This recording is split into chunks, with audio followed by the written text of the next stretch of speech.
Outside the street is a narrow canyon of brick and stone, the cobbles gleaming with a wetness that never truly dries in a Yorkshire winter. The fog has come down from the moors to fill the spaces between the houses, turning the gas lamp at the corner into a soft orange blur that seems to float without a post.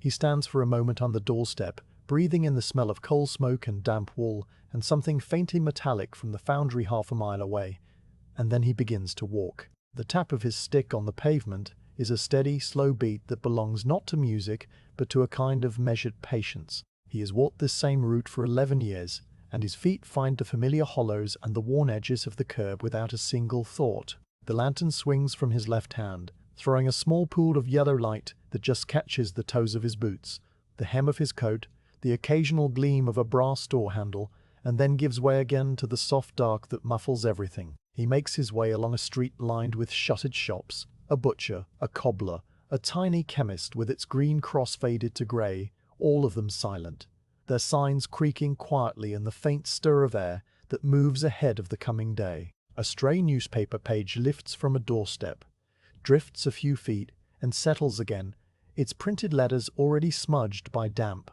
He passes the junction where a narrow alley cuts between two high walls, and for a moment the smell of old cooking fat and carbolic soap drifts out to meet him, a reminder of the tiny domestic lives packed behind every brick. His lantern, swinging in that gentle arc, illuminates a line of whitewashed stone curb, a wet patch on the wall that looks like a map of an unknown country, a cat's eyes glinting from a low window ledge before the animal turns away with slow indifference. The town is so deeply asleep that even the wind seems to be holding its breath, and the only steady sound is the tap of his stick, marking his progress through the dark like a slow heartbeat. He knows every twist of this route, as well as he knows the lines on his own palm. He crosses the empty marketplace, where the stalls are just bare wooden frames draped with tarpaulin, their canvas flapping faintly, and the clock on the parish church strikes a single note, the sound so heavy and round that it seems to roll down the empty streets like a coin dropped into a well.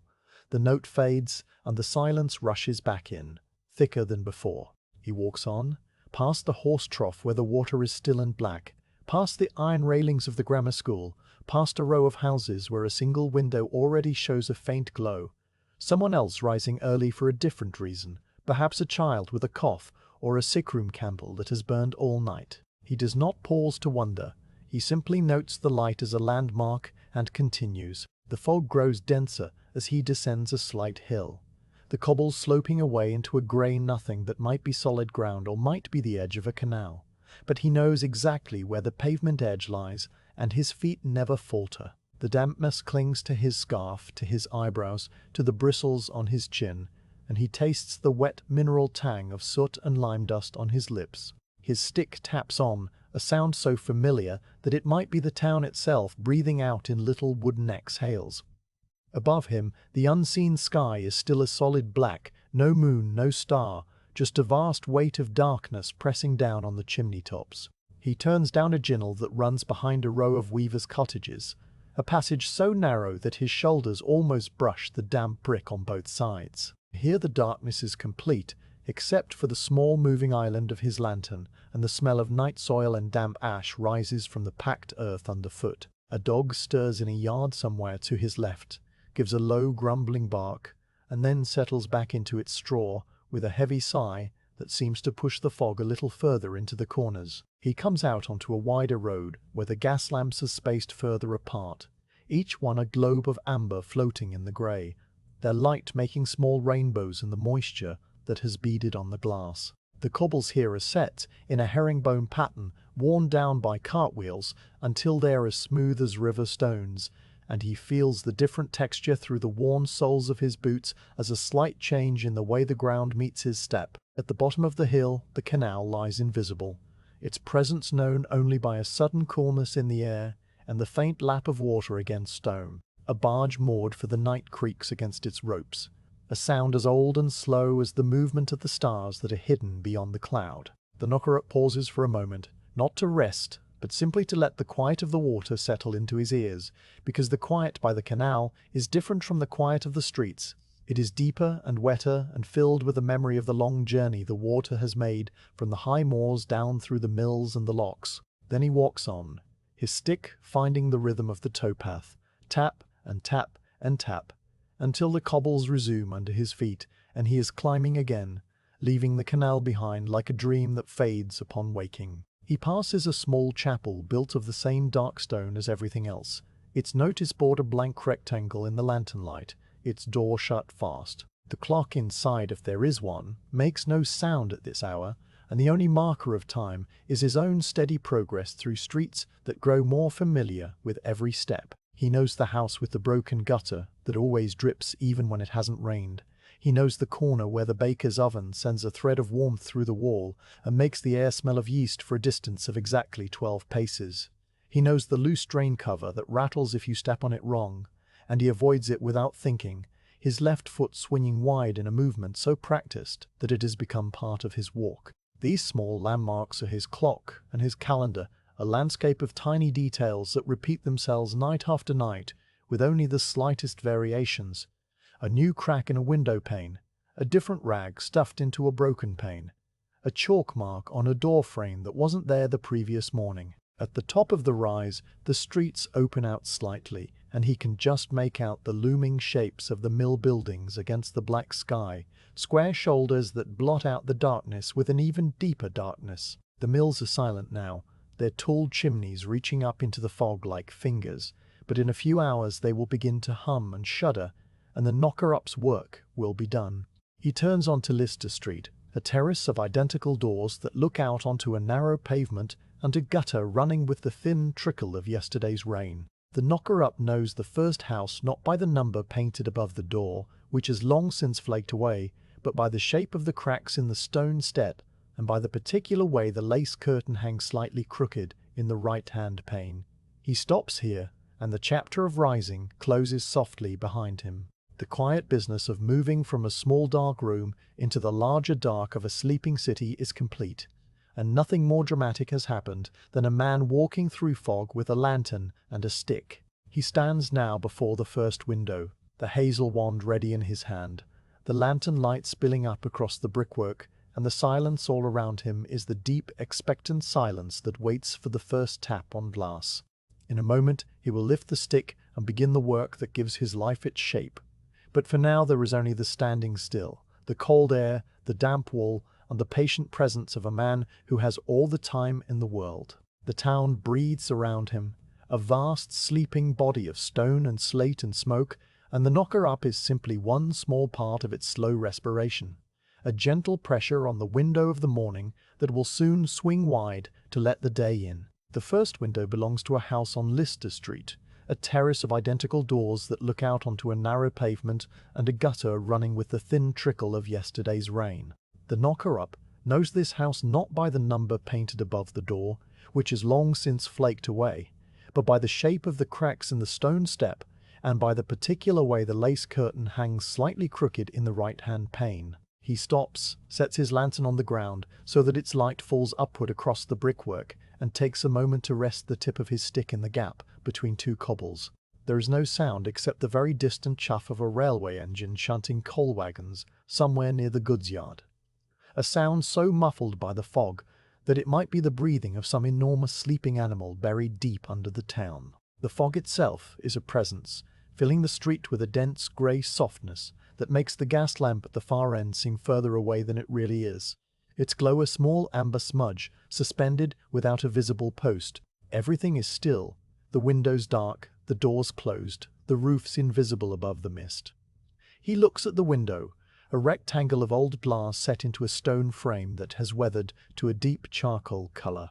The pane is not perfectly flat, but slightly rippled, the sort of glass that distorts whatever lies behind it into soft, uncertain shapes. A fine film of condensation has formed on the inside, the breath of the sleeping family turned to moisture that clings to the cold surface, and through it he can just make out the vague outline of the curtain, a thin cotton fabric with a pattern of small flowers that has faded over the years from whatever bright color it once was to a uniform pale gray. The curtain hangs from a brass rod that has tarnished to a dull brown, and one of the rings has slipped slightly, causing the fabric to droop on the right side, the same droop that has been there for as long as he can remember. The windowsill is a slab of gritstone, its surface pitted with tiny holes where decades of rain have eaten into the softer grains, and in one corner a spider has spun a web that glistens with trapped droplets of fog. He lifts the stick, a length of hazel that is just over 6 feet long, the wood warmed by his hand where he grips it about 2/3 of the way down. The stick is straight but not perfectly so, with a slight natural curve near the top that he has learned to allow for over the years. At the tip is a small wooden knob, worn smooth and slightly flattened on one side from thousands of contacts with glass, and he positions this knob so that the flat part will meet the pane squarely. He raises the stick with a slow, practiced motion, his arm moving from the shoulder rather than the wrist, the movement so familiar that it requires no conscious thought. The lantern at his feet throws his shadow across the pavement, a long dark shape that moves with him, and for a moment the shadow of the stick traces a line across the brickwork, like the hand of a clock. He brings the wooden knob into gentle contact with the glass. Tap, tap, tap, tap. The rhythm is as old as his own memory of the trade. A single knock followed by a pair, not loud and not soft. A sound that is meant to travel only into the one room where a weaver named Mr. Armitage sleeps with his wife and 2 small children. The glass vibrates just enough to make a low hum that dies away almost at once, a sound that is more felt than heard, a tiny shiver that passes through the pane and into the wooden frame, and then into the stone wall, dissipating into the fabric of the house.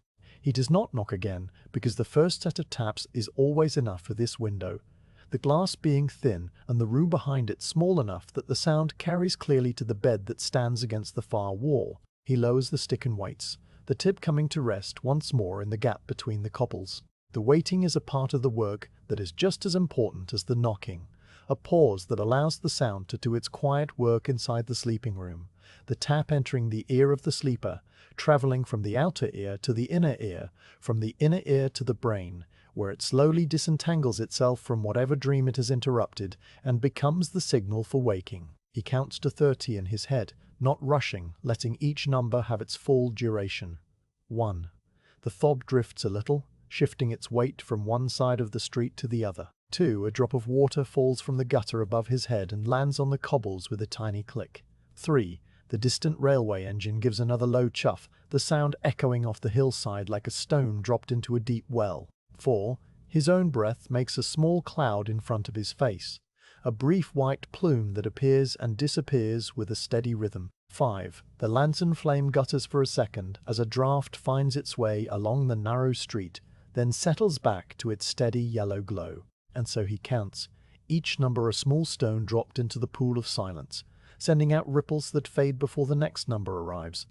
After about half the count, a faint candle glow appears in the room, wobbling behind the curtain. The light is a soft orange point that moves from somewhere deep within the house toward the window, growing brighter as it approaches, and it casts the shadow of a hand across the fabric, a hand that reaches up and briefly pulls the curtain aside.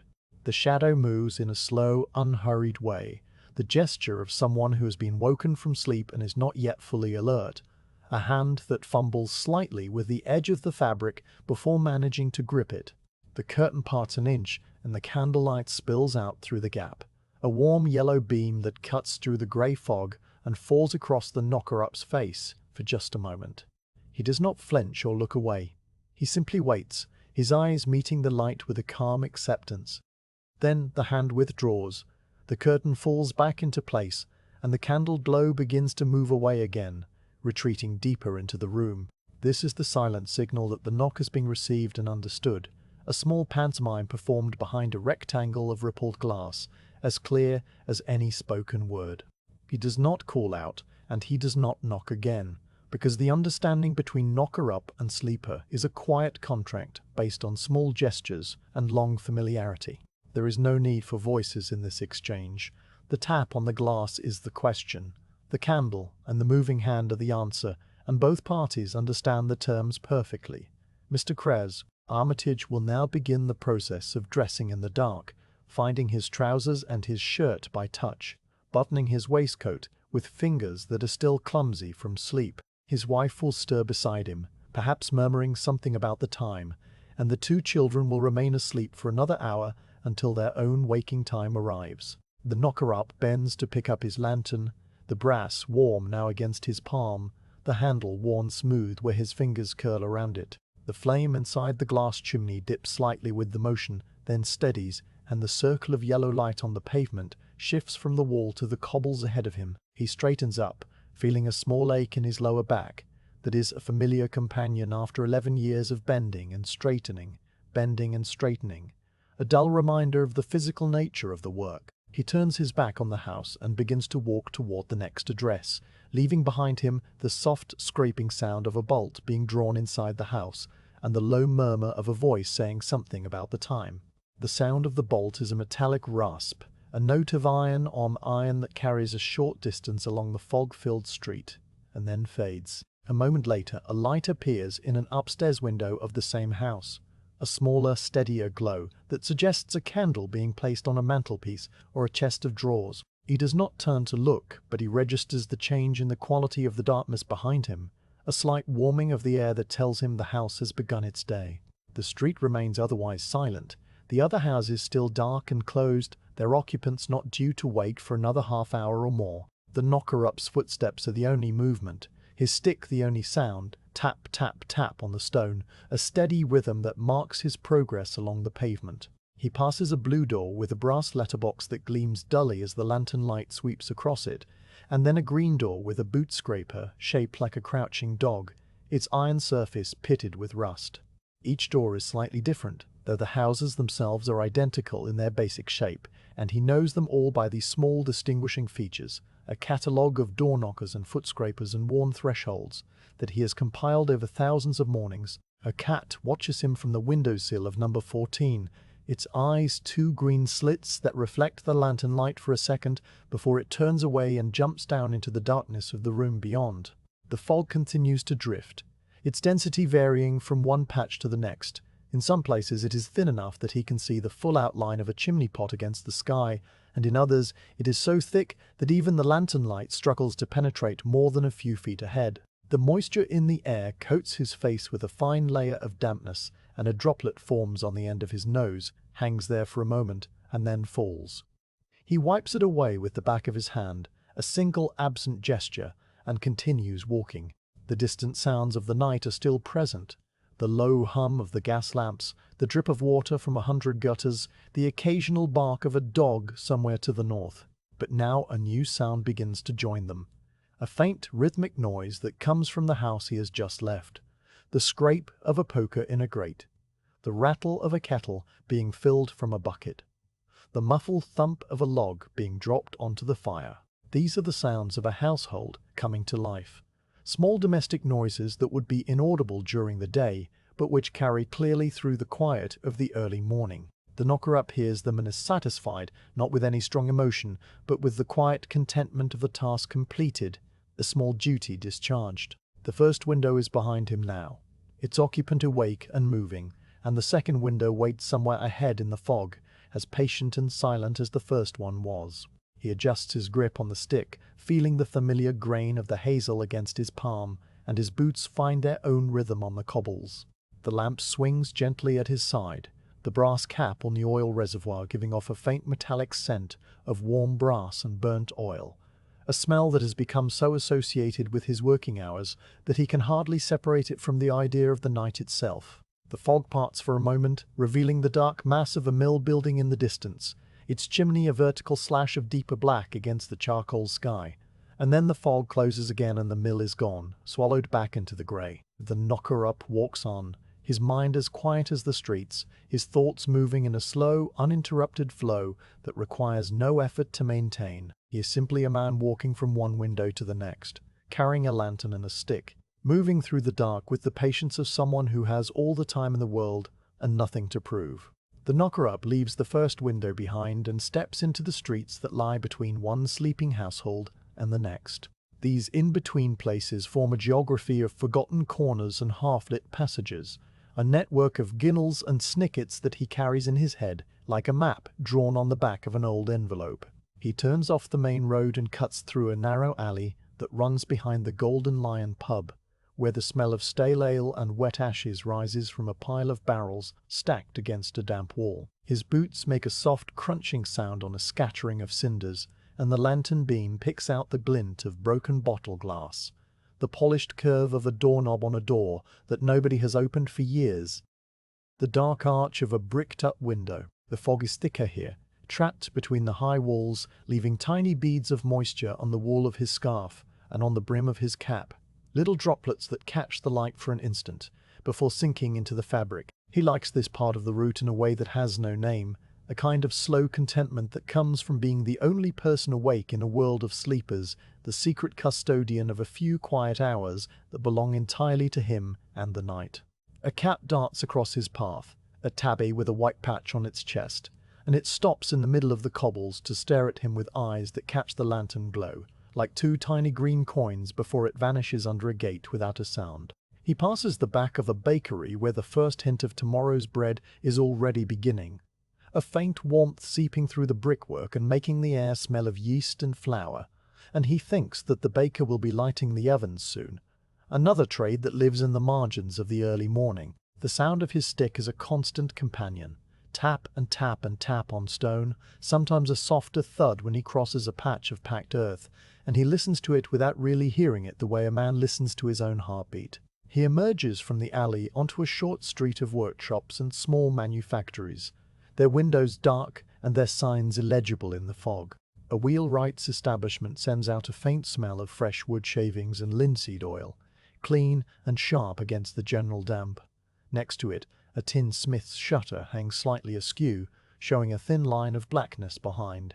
The knocker-up walks in the middle of the road here, because the pavements are so narrow that his stick would scrape the walls, and the cobbles underfoot are set in long parallel ridges worn by iron-rimmed cartwheels. He passes a mounting block of 3 stone steps leading to nothing but a blank wall, a remnant of some older arrangements of buildings long ago torn down and replaced, and his lantern light slides across its moss-covered surface without finding anything to illuminate. At the end of the street, the way narrows again into a snicket that runs between a high brick wall on one side and the back fences of a row of houses on the other. The fences are made of vertical wooden planks, each one a slightly different height, and between them he catches glimpses of tiny backyards, a washing line sagging under the weight of damp garments that will not dry until the wind gets up, a heap of coal glistening wetly, an upturned pail, a single boot with its toe worn through. The smell here is of privies and coal gas, the old familiar perfume of a town packed tight as a barrel of salt fish. He walks slowly, not because the ground is difficult, but because the slow pace suits this part of the night, a leftover pocket of stillness that resists the gradual approach of morning. His stick taps the packed earth, taps a stone, taps a piece of broken roofing slate that gives a higher note before settling back into the general rhythm. The snicket opens onto a wider thoroughfare, one of Bradford's main roads, that during the day is loud with carts and trams and the shouts of costermongers, but now lies empty and silent, stretching away in both directions into fog, so thick that the gas lamps on the far side are only a faint glow like candles, seen through frosted glass. He crosses the road diagonally, his boots making no sound on the wet cobbles except a slight squelch when he steps into a shallow puddle, and the lantern swings in a gentle arc that makes the puddle flash gold for a second before going dark again. On the other side he pauses for a moment beside a horse trough carved from a single block of stone, the water inside perfectly still and black, reflecting nothing. He dips the tip of his stick into the water without thinking, a little gesture he has performed 1,000 times, and the ripple runs to the stone rim and vanishes without a sound. He continues along a street of tall, narrow houses that lean slightly forward, as if they are bowing to one another across the gap. Their front doors are painted in dark colors that all look gray in the lantern light, and their brass knockers and letterboxes are tarnished to a dull brown. One door has a milk pail left out on the step, a small white enamel pail with a blue rim, and he steps around it carefully, leaving it undisturbed for the milkman who will come clattering down the street on his cart in another hour or two. Above the rooftops the sky remains solidly black, not a hint of light yet in the east, but a few more windows now show faint candle glows behind drawn curtains, the town stirring in its sleep like a great heavy animal shifting position in a narrow stall. He passes the entrance to a court, a dark opening between two buildings that leads to a cluster of dwellings hidden from the street. From somewhere deep inside comes the sound of a baby crying, a thin, steady wail that rises and falls without much conviction, as if the child has been crying for a long time and is now only continuing out of habit. A woman's voice murmurs, too low for words, and then the crying stops as suddenly as a penny whistle when the player takes a breath, and the silence that returns is deeper than before. The knocker-up does not pause.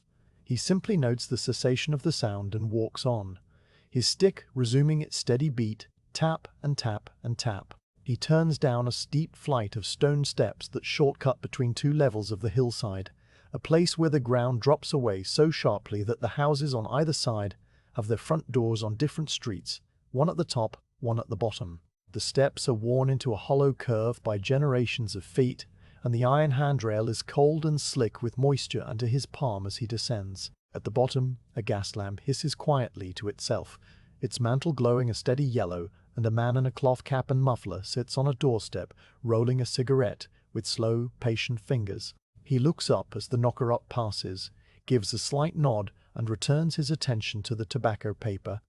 Neither man speaks, because at this hour a nod is a full conversation. The knocker-up turns left onto a lane that runs along the back of a wool warehouse, a vast building of dark stone with iron-shuttered windows on the ground floor and loading bays like open mouths. The raw wool smell is strong here, greasy and animal, mixed with the chemical bite of the scouring works somewhere upwind. A great wooden door stands slightly ajar, and a single light burns deep inside, a watchman's lamp left on a hook, casting long black shadows of unseen machinery. He walks along the warehouse wall, which is so long that it takes him a full 2 minutes of steady tapping before he reaches the corner, and all the while the building looms beside him like a cliff. The texture of the stone under his fingers is rough and cold, pitted with weather, and the mortar between the blocks is crumbling in places, leaving tiny ledges where soot has gathered in a thick black fur. At the corner the lane widens into a small cobbled yard, where a goods wagon stands with its shafts resting on the ground, the horse absent, probably stabled for the night in a nearby mews. The wagon bed is empty except for a scatter of straw and a single leather glove lying palm up, its fingers curled inward as if it is holding on to the last warmth of the hand that wore it. He crosses the yard, passes under an archway that drips water from an unseen crack in the masonry, and finds himself on a street he has known for years, a quiet backwater of small shops with living quarters above. The signs are all familiar. A barber's striped pole faded to pastel shades, a shoe repair shop with a painted boot on its signboard, a pawnbroker's 3 brass balls gleaming faintly. The knocker-up walks past them all, his reflection appearing and disappearing in the dark glass of their windows, a thin figure in a long coat carrying a lantern and a stick, ghostly and silent. He notices that the pawnbroker has changed the display in the window since yesterday. A violin now hangs from a red cord where previously there had been a set of scales. He registers this small alteration and moves on, the tap of his stick punctuating the quiet air. A narrow footbridge crosses the beck at the bottom of the street, a shallow stream that runs in a stone channel between the backs of the dye works and a row of tanners' sheds. The water is the color of strong tea and smells faintly of chemicals, a sharp, clean, acrid scent that catches at the back of the throat. He pauses on the bridge, leaning the stick against the railing for a moment, and looks down at the water sliding past, its surface carrying small islands of foam and a single drifting feather. The sound it makes is a low, continuous gurgle, a voice that never stops speaking, and it blends with the distant hum of the gas lamps and the far-off bark of a dog to create the background noise of the deep night. After a short while, he picks up his stick, adjusts his scarf, and walks on, leaving the beck to its endless murmuring. He climbs a short rise past a Methodist chapel with a small graveyard attached, its headstones leaning at various angles like old teeth. A yew tree spreads its dark branches over the gate, and the knocker-up brushes against it as he passes, scattering a few drops of collected moisture onto his shoulder. The ground levels out, and he is now on a terrace that looks out over a steep slope of back gardens dropping away into darkness. A low wall runs along the edge. and beyond it the whole valley is invisible. Just a basin of fog with a few orange pinpricks of light marking the streets on the far side. He stops for a moment and rests his hand on the cold stone of the wall, feeling the slight vibration of the town, the deep hum of machinery that has not started yet, but is somehow already present. A potential energy coiled under the blanket of the dark. He turns away from the view and walks on, passing a water pump on the corner, where a tin cup hangs from a chain, moving slightly in the breeze that has begun to stir. The wind is from the east, carrying the smell of the open moor beyond the town's fringe, a clean, cold smell of wet heather and peat that cuts through the coal smoke like a blade of ice. The knocker-up breathes it in deeply, and for a moment the inside of his nose tingles with the freshness. Then the street turns and the wind is blocked by a tall warehouse, and the town smell closes back in, warm and familiar. He is nearing the second window now, an upstairs window in one of the steep streets, and he knows he must collect the longer ash stick he left propped in the angle of a drain pipe. As he walks, the sky begins to change by the smallest degree, a barely perceptible shift in the quality of the darkness overhead, not lighter, but somehow thinner, as if a single layer of black gauze had been drawn aside. The stars are still invisible, the moon still buried, but the night has lost something of its deep opacity, and is becoming translucent around the edges. He notes this without comment, because the slow turning of the sky is just another part of the route, a steady progression that he has witnessed 11 years in a row and that asks for no response. His stick taps the cobbles, his lantern swings, his boots find the familiar dips and rises of the pavement, and the streets between the sleepers open and close around him like the quiet breathing of the earth itself. The second window is on the first floor of a house in Tumbling Hill Street, a road that slopes so steeply the pavement turns into steps halfway along. The knocker-up has to plant his feet carefully on the worn stone treads, because they are slick with a film of damp that never dries from one month to the next. For this window he uses a longer stick, a piece of ash that he left propped that afternoon in the angle of a drain pipe outside the house, as he always does when a window is too high for his regular hazel wand. He retrieves the ash stick now, pulling it gently from its resting place, where it has waited through the evening and the early hours, its surface cool and slightly wet from the fog. The stick is lighter than the hazel, with a slight bend that he has learned to compensate for by holding it a little further down the shaft, and its tip is wrapped in a twist of leather to soften the sound against older glass that has a tendency to crack if struck too sharply. He positions himself on the step just below the window, a broad stone tread that gives him a stable platform, and he places the lantern on the step above so that its light casts his shadow long and thin across the brickwork. The house itself is a narrow building of 3 stories, its frontage made of the same dark millstone grit as every other structure on the street, blackened by decades of coal smoke until the original buff color survives only in deep crevices where the rain cannot reach. The window he must tap is a sash window with 12 small panes divided by thin wooden glazing bars, and the glass is old crown glass, slightly wavy, with a faint greenish tint at the edges that speaks of imperfections in the manufacturing process. 2 of the panes have been replaced at some point with newer, flatter glass, and they catch the lantern light differently, reflecting a sharper image of the flame, while the older panes scatter it into a soft glow. The curtain behind the glass is a heavy fabric, dark in color, probably a deep red or brown, and it hangs in thick folds that suggest a lining, an extra layer against the cold that seeps through the single glazing. He raises the ash stick until the leather-wrapped knob rests against the pane. The stick is long enough that he must hold it near its midpoint, his arm extended at a slight upward angle, and he feels the familiar weight of it.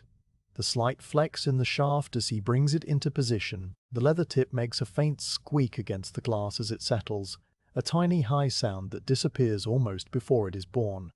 The tap here is different. 3 soft strikes in quick succession, a little hello that Mr. and Mrs. Butterfield have asked for because Mrs. Butterfield have asked for because Mrs. Butterfield. Butterfield is a light sleeper, and she does not like to be startled awake by a noise that is too sudden. He delivers the taps with a gentle motion of the wrist, keeping his arm still, letting the stick bounce lightly against the pane and withdraw. Bounce and withdraw, bounce and withdraw, bounce and withdraw. The glass shivers under the light blows, producing a sound more like a finger drumming on a tabletop than a knock on a window, a soft percussive flutter that travels through the wood of the frame and into the bedroom beyond. He lowers the stick and waits. The count here is shorter than at the first window because he knows Mrs. Butterfield wakes quickly. Her sleep a shallow pool that the smallest ripple disturbs. 1. The fog drifts slowly across the street, changing the shape of the lantern's glow on the facing wall. 2. A distant factory whistle sounds far to the north, a thin wail that is quickly swallowed by the mist. 3. The ash stick drips a single drop of condensed moisture from its tip onto the stone step, leaving a tiny dark circle. 4. The lantern flame flickers for a second, then steadies. 5. The curtain above him parts an inch, and a hand waves once, a hand that belongs to Mrs. Butterfield, and that always appears with the sleeve of her nightgown buttoned neatly at the wrist. The hand is small, the fingers slightly curled, and it moves in a single slow arc from left to right and back again, a wave that is more a gentle patting of the air than a greeting. The knocker-up sees the tiny mother-of-pearl button on the cuff catch the candlelight from inside the room, a brief pinpoint of iridescence, and then the hand withdraws. The curtain falls back into place, and the window becomes once more a dark rectangle, reflecting only the faint glow of his lantern on the step below. He nods to himself, though the nod is invisible from inside the room, a small inclination of his head that is part of the private ritual, and he lowers the ash stick carefully, resting it back in its spot beside the drainpipe. The drainpipe is cast iron, painted black, with a small rust hole at the level of his knee that lets out a thin trickle of water whenever it rains. Though tonight it is dry, he leans the stick against the wall just so, angling it into the corner where the pipe meets the brick, a position that keeps it secure against the wind and out of the way of anyone passing on the steps. The stick will wait there through the day, through the noise of the waking town, through the rattle of carts and the clatter of clogs, until he returns in the late afternoon to retrieve it and carry it to the next house on his list that requires a long reach. He makes a mental note, not a conscious thought, but a simple placing of the information into the part of his mind that holds the route, that he will need the ash stick again tomorrow, and then he lifts his lantern from the step and turns to continue up the hill. He passes the silent school on the left, a building of forbidding grey stone with tall arched windows covered in wire mesh and a heavy wooden door studded with iron nails. The schoolyard is empty, its flagstones glistening with damp, and a single skipping rope lies abandoned near the gate, a limp curve of hemp that the caretaker must have overlooked at the end of the previous day. He walks on, past the Methodist chapel with its notice board promising the wages of sin is death in letters that the fog has almost obliterated, only the word wages still clearly legible, the rest reduced to faint smudges of white paint on a black ground. The chapel door is slightly ajar, a sliver of darkness deeper than the surrounding night, and from inside comes a faint smell of beeswax and old hymn books and the particular dryness of a space that is heated only once a week. He does not pause, but his footsteps slow briefly as he passes the door, an unconscious adjustment to the slight change in the pavement level that he knows is there. At the top of the hill, the street levels out onto a small square with a drinking fountain in the center, a Victorian structure of cast iron and granite with a broken cup still dangling from its chain. The fountain is dry, its basin filled with dead leaves that are blown in from the plane trees lining the square, and the leaves are wet and dark and matted together in a sodden layer that smells of earth and decay. The knocker-up walks around the fountain, his stick tapping the iron curb, and heads toward a narrow road that leads away from the square, a road that will take him eventually to the next cluster of houses where more windows are waiting. The chapter of the second window closes behind him as softly as a door pulled to by hand, and the night receives him back into its quiet embrace, the lamp swinging, the stick tapping, the fog parting and closing around his shoulders like a slow grey tide. The knocker-up has learned to hear the night as a collection of separate voices that speak to him one at a time, and the hour between 4:45 and 4:15 in the morning has a particular soundscape that he knows so intimately he could draw it on a sheet of paper if anyone ever asked. The first sound is always the low hum of the gas lamps, a steady vibration that runs through the iron posts and into the pavement, so deep that it feels more like a pressure in the air than a noise in the ears. It is a sound that never stops and never changes, a constant drone pitched somewhere below the register of conscious hearing, and he only notices it when a lamp is out and the silence suddenly has a different texture, a thinness that makes the dark feel incomplete. Tonight all the lamps are lit, and their collective hum forms a bass line beneath the other noises, a thread of sound that binds the whole town together like the drone string on a fiddle. The second sound is the dripping of water. Bradford is a town of gutters and downspouts and overflowing cisterns, and there is never a time when some patch of damp is not finding its way down from a roof to the cobbles with a small, regular plink that marks the seconds as reliably as a clock. He hears it now as he walks along a narrow street of weavers' cottages, a drip from a broken gutter above his head falling onto the stone curb with a soft tick that leaves a wet spot the size of a penny. A drip from a leaky tap in a backyard, its sound muffled by distance into a faint metallic plop. A drip from the eaves of a shed where the water has gathered in a sagging patch of tarred felt, and now releases one drop at a time onto an old tin bath left at Soud to catch the rain. Each drip has its own pitch and rhythm, some falling quickly in a nervous stutter, others pausing so long between drops that he almost forgets to expect the next one. And the whole collection forms a scattered music without melody, a random percussion that maps the hidden leaks and overflows of the sleeping town. He passes a water butt with a wooden tap that has been left slightly open, and a thin stream no thicker than a pencil runs continuously into a drain, making a sound like someone whispering the letter S in the dark, a long, soft hiss that never quite resolves into words. The third sound is the wind moving through the maze of factory chimneys and church steeples, a long, low moan that rises and falls without any pattern, sometimes dropping away to nothing for whole minutes at a stretch. The wind tonight is from the east, and it funnels down the broad valley from the moors, gathering speed as it passes between the high walls of the mills, then slowing again when it reaches the tangle of smaller streets, creating eddies that stir the fog into slow spirals. He hears it as a distant roar that never comes closer, like the sea heard from miles inland, and occasionally a stronger gust will rattle a loose shutter or bang a gate somewhere, a sudden sharp sound that fades as quickly as it came.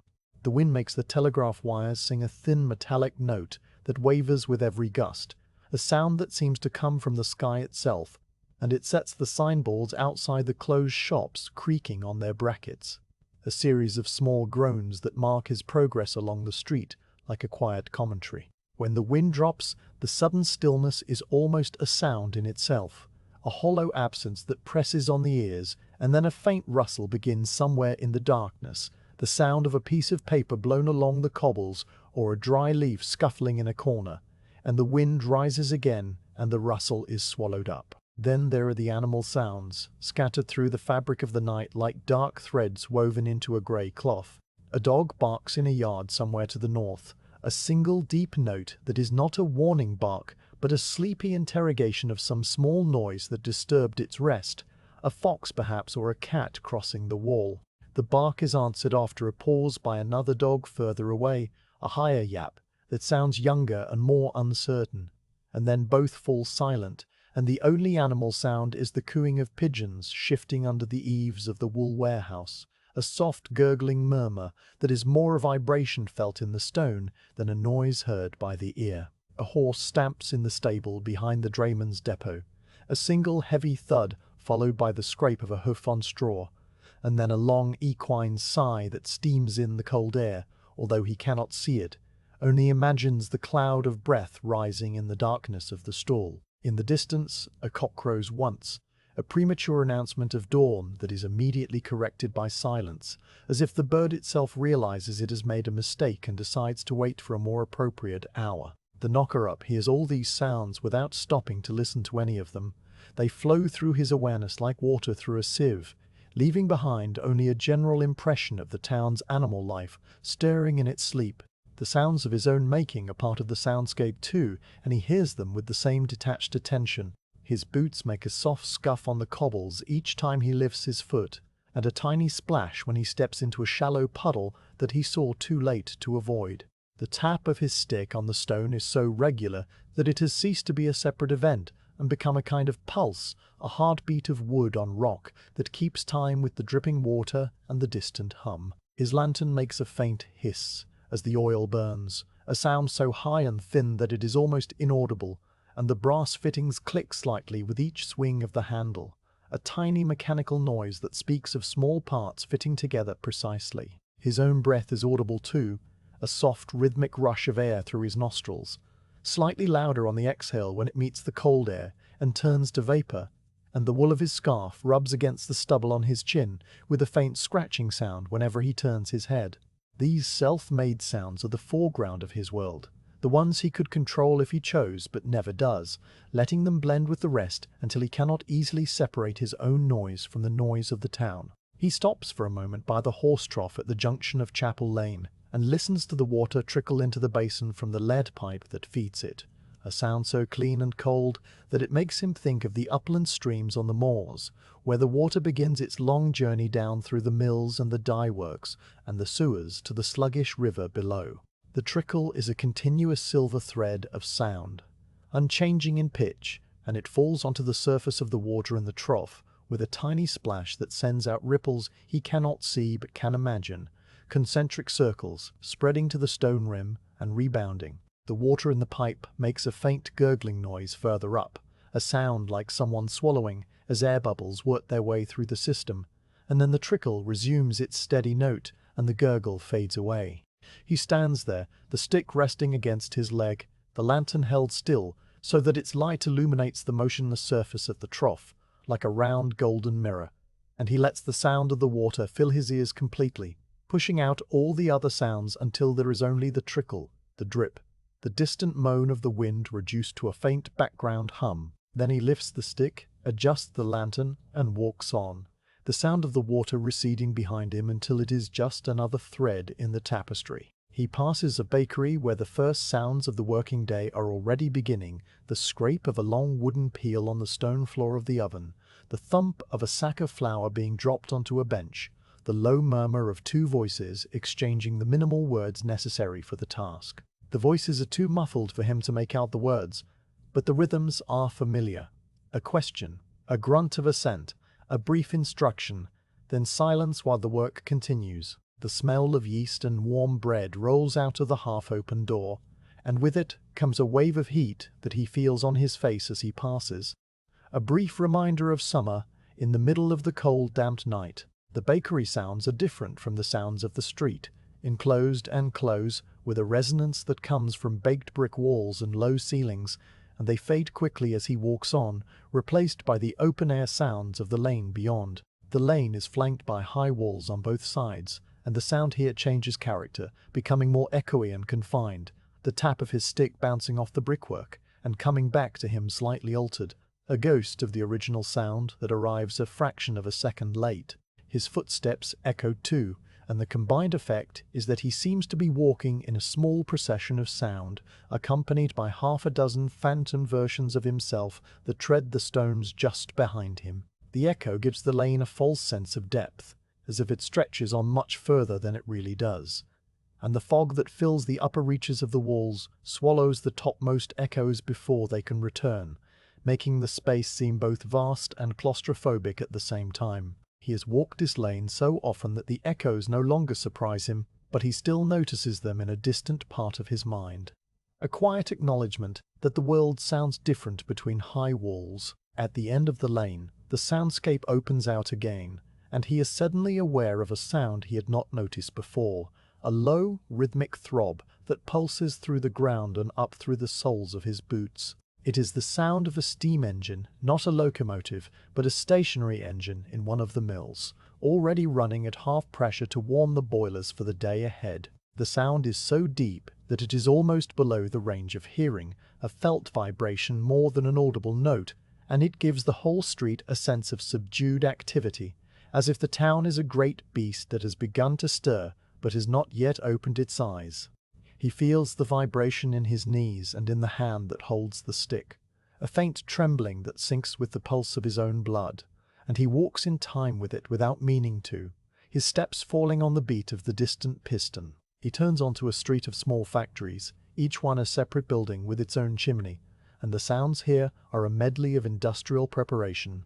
In one building, a metal door clangs shut, the sound sharp and sudden. In another, a chain rattles over a pulley, the links clinking as they run. A gas jet flares as someone lights a lamp inside a workshop, making a soft whomp that he hears through the brickwork. These sounds are sporadic and unpredictable, each one a small punctuation mark in the long sentence of the night, and they come from sources he knows only by inference: the man with the chain, the man with the door, the man with the lamp, all of them beginning their own work while his own is still in progress.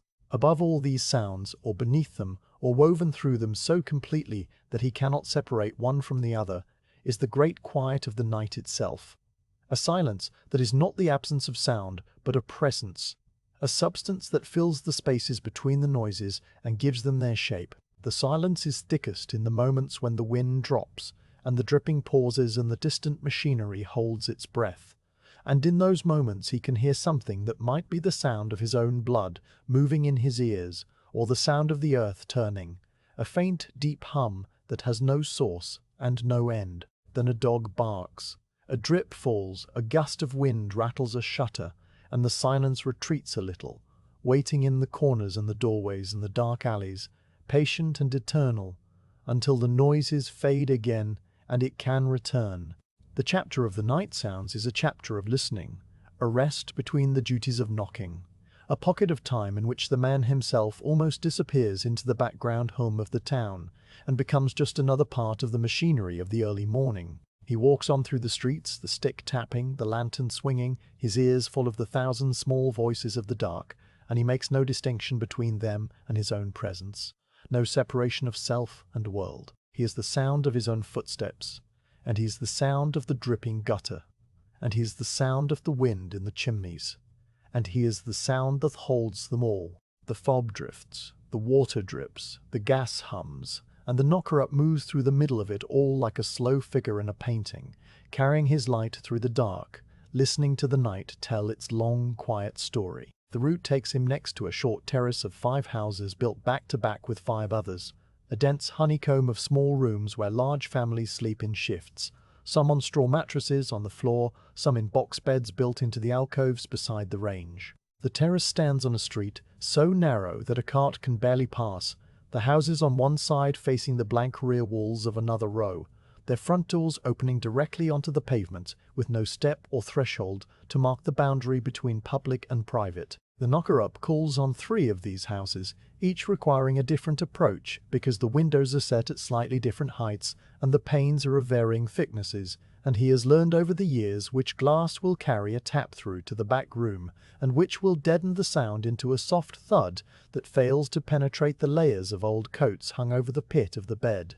He approaches number 17 first, a house distinguished by a crack in the stone lintel above the door that runs diagonally from the upper left corner to the center, a crack that has been there since a winter freeze 8 years ago and has never widened or been repaired. The window is a sash type, with 8 panes arranged in 2 columns of 4, and the glass is thin cylinder glass that has a faint bluish cast when the lantern light strikes it at an angle. He knows this glass well.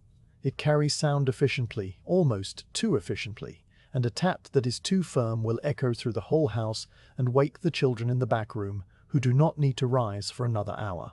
He uses the regular stick with the wooden knob, gripping it near the bottom of the shaft for better control, and he brings the knob to the lower left pane with a movement that is almost gentle enough to be called a caress. 3 taps evenly spaced, a pause during which the vibration hums through the glass like a tuning fork struck softly, then a 4th tap just to make certain. The sound is a clear, bright note, a tiny bell that rings once and fades, and almost immediately a cough comes from inside the room, a dry male cough that is followed by the creak of a rope bed and the muffled thump of bare feet on a rag rug. He lowers the stick and waits, hearing the familiar sequence of sounds that tells him Mr. Halliwell is up, the strike of a lucifer match, the flare of gas from a wall bracket, the rattle of a tin cup against a water jug. A shadow moves across the curtain. A hand pulls the fabric aside for half a second, and then the curtain drops back and the gaslight settles to a steady glow.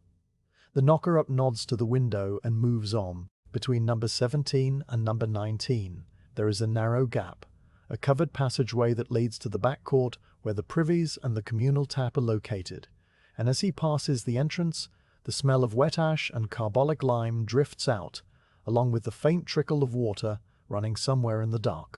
He steps around a cracked drain cover that tilts underfoot if you catch it wrong, a small hazard he has memorized years ago, and positions himself in front of number 19.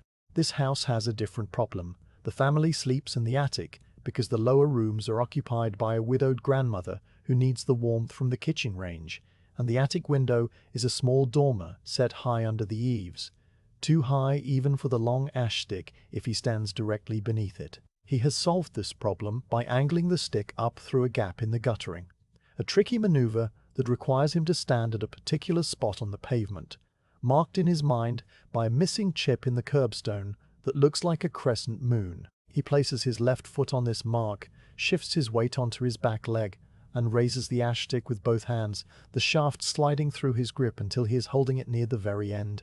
The stick passes through the gap where a section of cast iron guttering has rusted away, barely an inch of clearance on either side, and continues upward until the leather tip finds the exact center of the small dormer window, a pane no larger than a tea tray, set in a wooden frame that the damp has softened to the texture of cork. The tap here is a single firm contact, because the attic glass is thick and the sound must travel down through the narrow staircase to reach the sleepers.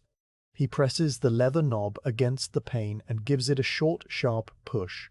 A single thud that makes the whole frame shiver in its setting. The sound that results is a low thump, more felt than heard, and a moment later a loose pane somewhere in the frame gives a brief rattle and then goes still. Inside the attic, a lucifer match blossoms into a tiny orange flower of light, seen through the small window as a sudden glow that illuminates the underside of the roof slates and the rough-hewn rafter beams. The light moves, dips, vanishes for a second, then reappears as the sleeper sits up and brings the match to a candle stub, and the knocker-up lowers the ash stick carefully, threading it back through the gap in the gutter without touching the rusted edges that might scrape the wood. The stick comes free with a slight twist of his wrists, and he rests it against his shoulder while he collects the lantern from the ground. Number 21 is the last of the terrace, a house that shares its back wall with a house on the next street, and its window is set so low that he barely has to lift the stick at all. The window is on the ground floor, its sill no more than 4 feet above the pavement, and it is a casement window with a single large pane of thick greenish glass that looks as though it was originally made for a greenhouse or a workshop. The occupants are a young couple with a new baby, and the baby sleeps in a wooden cradle pushed against the wall directly beneath this window, so the knock must be light enough to wake the parents, but not so sudden that it startles the child into crying. He has worked out a method for this window that involves resting the tip of the stick against the glass and giving a single sharp tap with his index finger on the shaft of the stick itself, transmitting the vibration through the wood rather than striking the pane directly. The sound it produces is a soft tick, like a pebble dropping into still water, and it travels through the glass into the room as a gentle shudder that is more a movement than a noise. He performs this tap now, flicking his finger against the hazel shaft just above the ferrule, and the tick is so quiet that he barely hears it himself.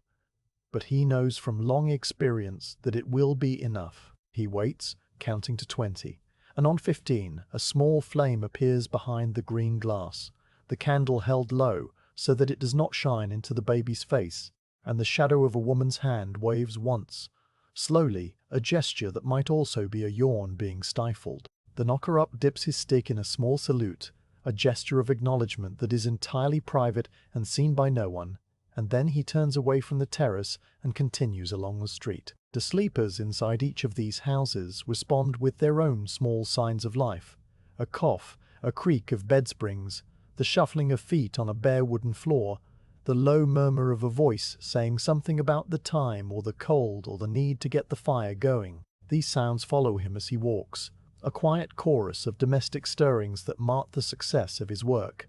In number 17, a poker scrapes in the grate, a sound of iron on iron that rasps through the thin walls and out into the street. In number 19, a window is opened somewhere at the back of the house to let in fresh air, and the sash makes its characteristic squeak, a sound like a small animal protesting. In number 21, the baby gives a single brief cry that is immediately shushed by a mother's gentle humming, a tune too muffled to recognize but soft and rhythmic and full of comfort. The knocker-up hears all these sounds and registers them without comment, filing them away in the part of his mind that keeps track of the morning's progress, a mental ledger of windows knocked and sleepers woken and small domestic sounds that confirm the world is turning as it should. He walks past the last two houses in the terrace, numbers 23 and 25, which are not on his list because their occupants work the night shift at the worsted mill and do not need waking until the afternoon. Their windows are blank and dark, the curtains drawn tight, and a milk pail set out on the step of number 23 has a thin skin of ice forming on the surface of the milk, a delicate white membrane that shivers slightly as he passes. He notes the ice as a sign that the temperature has dropped since he left his room, and he pulls his scarf a little tighter around his neck, tucking the loose end into the front of his waistcoat. The cold is a particular kind of cold. The deep chill of the hour just before dawn, when the earth has lost all the warmth it stored during the previous day and not yet begun to receive the sun's first rays. It makes the metal of the lantern handle feel like a frozen blade against his palm.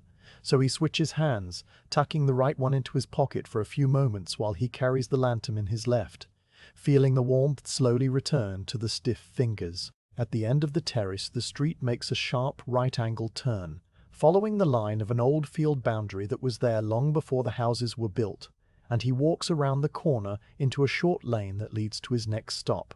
The lane is cobbled with rounded stones taken from the bed of the beck, worn smooth by water over centuries, and now worn smoother by the passage of iron-shod feet and wooden clogs. They are slippery in the damp, and he walks with a slightly shorter stride, placing each foot flat against the curve of the stones to avoid a fall.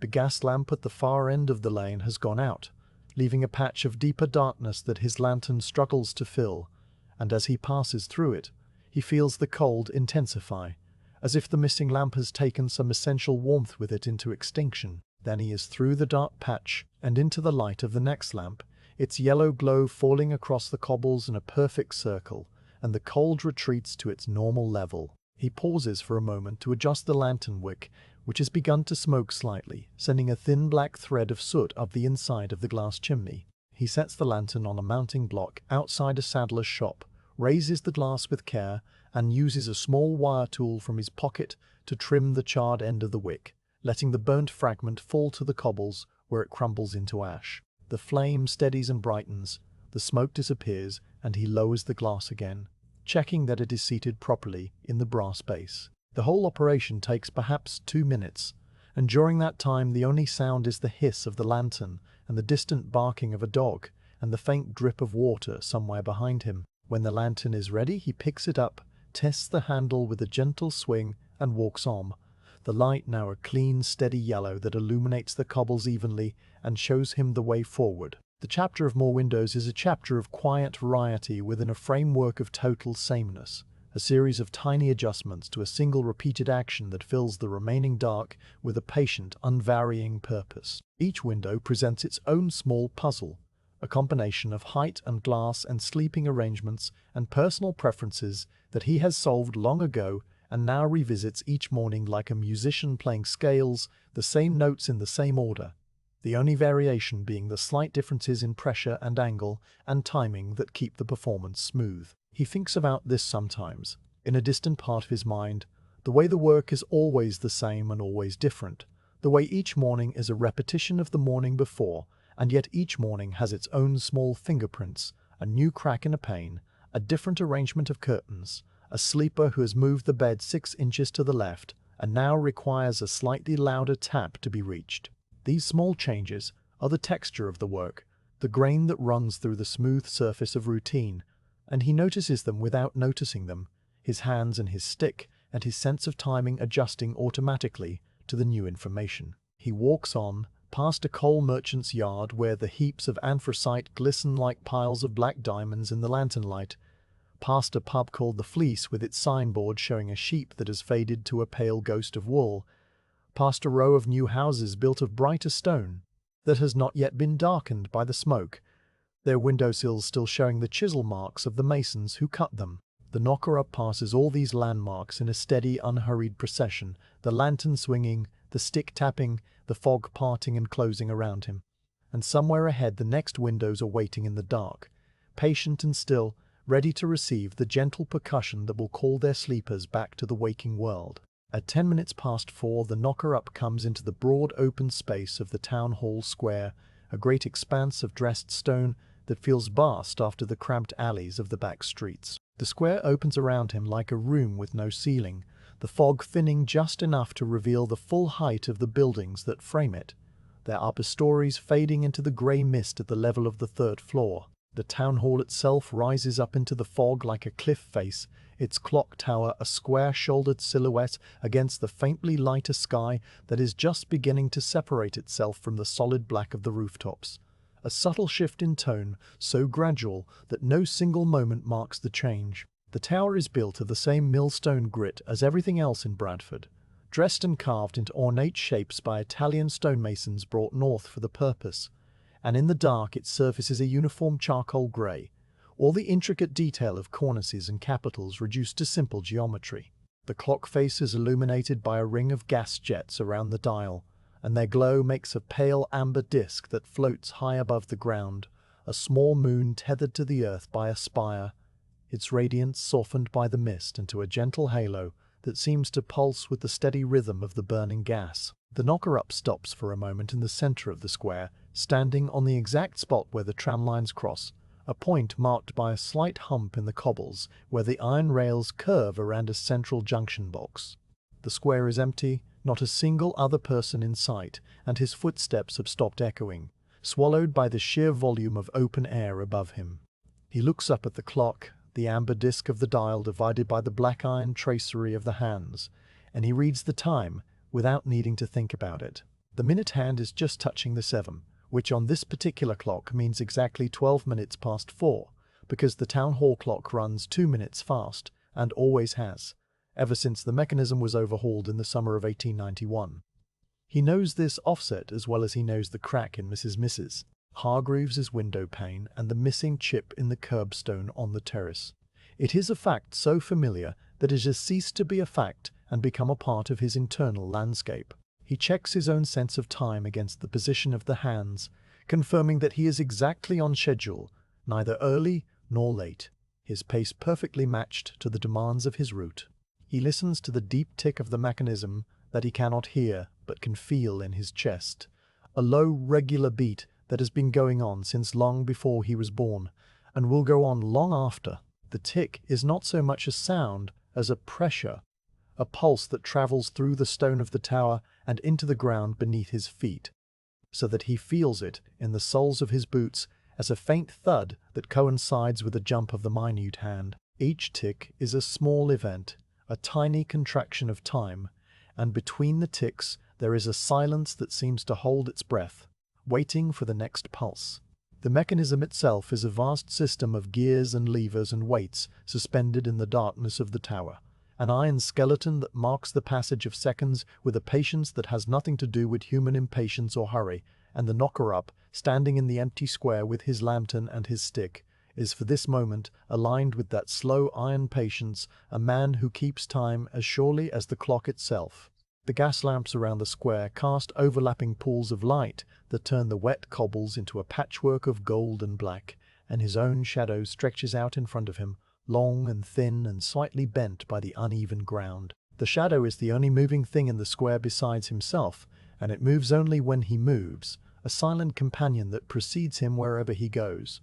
He watches it for a moment as he shifts his weight from one foot to the other, seeing how the shadow shifts too, the lantern swinging slightly, the shadow of the stick appearing and disappearing as the angle of the light changes. The shadow is so elongated by the low angle of the lamps that it reaches nearly to the steps of the town hall, a distance of some 40 feet, and it makes him look like a giant, a thin, spectral figure striding across the square on impossibly long legs. He walks slowly toward the fountain in the center of the square, a Victorian structure of carved stone and bronze, its basin a great circular bowl supported by 4 crouching lions whose heads are worn smooth by the hands of children who climb on them during the day. The fountain is silent, its basin drained for the winter to prevent the pipes from freezing and cracking, and the bronze spout in the shape of a dolphin's head is dry, a single drop of water hanging from its lower lip but never falling. A pigeon sits on the rim with its head tucked under its wing, a small grey shape that does not move when he walks past, its feathers fluffed against the cold, its claws gripping the stone in sleep. The pigeon is so still that it might be carved from the same gritstone as the basin, and the only sign that it is alive is the faint rise and fall of its breast, a movement so small that it is barely visible even from a few feet away. The knocker-up does not disturb the bird. He gives the fountain a wide berth, walking around it in a gentle arc, and the pigeon remains motionless, dreaming whatever pigeons dream. He pauses at the foot of the town hall steps, a broad flight of stone treads that rise to a massive oak door studded with iron bolts, and he sets the lantern down on the lowest step, taking a moment to rest. The stone is cold through the seat of his trousers when he sits, but the rest is welcome. A small pause in the long march of the morning. He leans the stick against his shoulder and looks out across the square, seeing it from this new angle as a stage set waiting for actors who have not yet arrived. The buildings that frame the square are all commercial premises. A bank with its windows protected by iron bars, a solicitor's office with gold lettering on the door that gleams dully in the lantern light, a tea merchant's shop with its window full of tall canisters that are just visible as dark cylinders behind the glass. Above the shops are more stories, the windows dark, the occupants asleep, and above those are the rooftops, a jagged line of slates and chimney pots, and the occasional dormer window that catches a faint reflection of the gas lamps. The whole square is a composition in stillness, a painting rendered in shades of black and grey and amber, with the clock tower as its focal point, hanging in the fog like a lantern in the sky. He looks up at the tower again, tracing its outline with his eyes. The tower rises in 3 stages, a broad square base that houses the main entrance, a narrower middle section with tall arched windows behind which the bells hang silent, and the top section where the clock face sits, capped by a pyramidal roof of green copper that has turned almost black with age. The gas jets around the clock dial hiss softly, a sound that carries down to him as a faint white noise, and the light they cast makes the hands stand out sharply, the minute hand thick and black, the hour hand slightly shorter and broader, both of them edged with ornamental scrollwork that is invisible from the ground, but which he knows from having seen the clock face up close during a tour of the tower some years ago. The numbers on the dial are Roman numerals, applied in gold leaf that has flaked away in patches, leaving gaps where the dark iron shows through, and at the 12 o'clock position a small enameled plate bears the name of the clockmaker, a firm from Leeds that went out of business in 1873. All these details are invisible from the square, but he holds them in his mind, a catalogue of small facts about the clock that he has accumulated over the years and that surface whenever he looks up at the amber disk floating in the fog. The time passes slowly. A minute, 2 minutes, 3 minutes, marked by the steady jump of the clock hand and the deep thud of the mechanism, and he feels his body settling into the rest, the tiredness that is always present but never overwhelming during the working hours beginning to ease a little as he sits on the cold stone. The cold from the step seeps through the wool of his trousers and into the backs of his thighs, a numbness that spreads slowly upward, and he knows he cannot sit for long without growing stiff. But for now the rest is pleasant. A small interlude of stillness in the middle of the round. He watches the square and the clock and the sleeping pigeon, and he thinks about nothing in particular. His mind is still as the fountain basin, the thoughts drifting across the surface of his awareness like leaves on water, appearing one by one and then sinking out of sight. A movement catches his eye. A man has appeared at the far side of the square, walking slowly along the pavement in front of the bank. The man is carrying a bucket in each hand, the bucket swinging with the rhythm of his walk, and steam rises from them in thin white wisps, suggesting hot water or perhaps a fresh mash for some animal waiting in a stable. The man does not look toward the fountain, does not notice the knocker-up sitting on the town hall steps, simply continues on his way across the square and disappears into a narrow street on the far side, the sound of his footsteps fading into the general quiet. The knocker-up watches him go, the first other person he has seen in the square, and then he returns his gaze to the clock, noting that the minute hand has moved on by 2 more notches. It is time to move. He rises from the step, feeling the stiffness in his knees that always comes after sitting, and he picks up the lantern, adjusts the stick, and takes one last look at the clock tower. The clock ticks, the gas hisses, the fob drifts. The chapter of the clock tower is a chapter of alignment, a moment of stillness in the center of the round when the man and the town and the time all come into a brief, quiet agreement. And now that agreement has been reached, the moment has passed, and the round must continue. He turns his back on the square and heads into the darker streets on the far side, where more windows are waiting, the stick resuming its steady rhythm on the cobbles, the lantern swinging once more at his side, the square receding behind him until the clock tower is just a faint amber smudge in the mist, and then is gone entirely. The last window of the route belongs to an old woman named Mrs. Mumpus Hargreaves, who lives in a single room on the ground floor of a house that leans slightly to the left, its roofline sagging under the weight of 100 winters. The house stands at the end of a short cul-de-sac called Primrose Alley. There are no primroses have grown there in living memory, the only vegetation being a patch of moss that covers the lower courses of the wall like a green velvet skirt. The lean of the house is noticeable from the pavement, a subtle inclination that makes the window frame sit at a slight angle to the horizontal, and the door has walked in its frame, so that a wedge of darkness is visible along the top edge even when the door is fully closed. The knocker-up has been visiting this house for so long that he cannot remember when he first added it to his route. It seems to have been there always, like the clock tower and the horse trough, a fixed point in the shifting geography of the town. Mrs.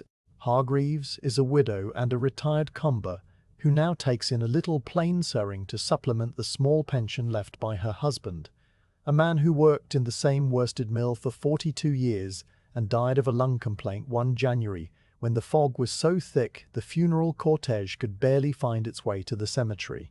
She has lived alone in this single room for 17 years, the room containing everything she owns, a bed with a brass frame, a chest of drawers with a marble top cracked diagonally from front to back, a wooden rocking chair with a cushion made of old flour sacks stuffed with horsehair, a cast-iron range that she black-leads once a week, and a shelf of books that she has read so many times the spines have broken and been repaired with brown paper and glue. On the windowsill, she keeps 3 geraniums in clay pots, their red flowers providing the only bright color in the room, and it is these geraniums that the knocker-up sees first when he approaches the window, their leaves and petals making dark shapes behind the wavy glass like a silhouette cut from felt. She always leaves a small coin on the outside sill, a 3-penny bit or sometimes a worn 6pence, held down by a smooth pebble so the wind cannot carry it away. The pebble is a piece of flint, pale grey and roughly oval, that she picked up on a visit to the seaside at Scarborough 40 years ago,